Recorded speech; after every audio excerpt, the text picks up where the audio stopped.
Alhamdulillah, Alhamdulillah Rabbil Alameen, wassalatu wassalamu ala Rasulil Kareem, amma ba'd.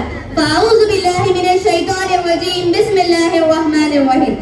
Respected chairman, sir, principal, vice principal, chief guests, judges, teachers, dear brothers and sisters. We begin by praising Allah and sending peace and blessings upon our beloved Prophet Muhammad sallallahu alaihi wasallam. Today, I will share a few important reminders about the hijab and niqab, focusing on their significance for the Muslim women and girls. Allah commands believing women to observe modesty in the Quran.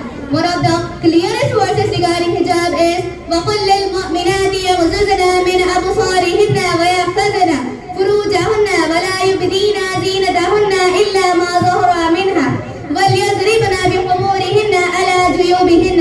And tell the believing women to lower their gaze and guard their private parts and not to expose their adornment except that which necessarily appears thereof, and to draw their head covers over their chest. This verse emphasizes that hijab is a command from Allah to protect a woman's dignity and modesty.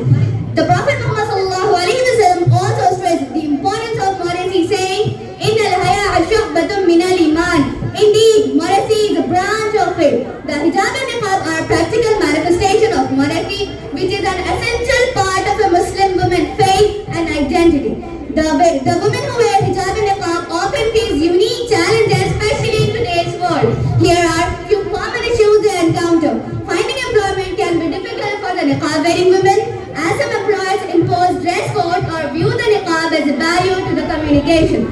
In certain countries, niqab bans make it hard for women to practice their faith freely, forcing them to choose between their beliefs and their public life, etc. Despite these challenges, many women find strength in their faith and take pride in their niqab, viewing it as a powerful symbol of their connection with Allah. Dear sisters, wearing the hijab or niqab is a sign of your love for Allah. It may come with challenges, especially in today's world. But remember, man taraka shay'an lillahi awwazahu Allahu khayran minhu. Whoever gives up something for the sake of Allah, He will replace with something better. So take pride in your identity as a Muslim woman and know that every step you take towards modesty is rewarded by Allah. May Allah make it easy for all of us to follow His command and embrace modesty in our lives. Let us remember that hijab and niqab are not just clothing, but act of worship and means of earning Jannah. At last, I would like to wind up my speech with these lines. जिस किताब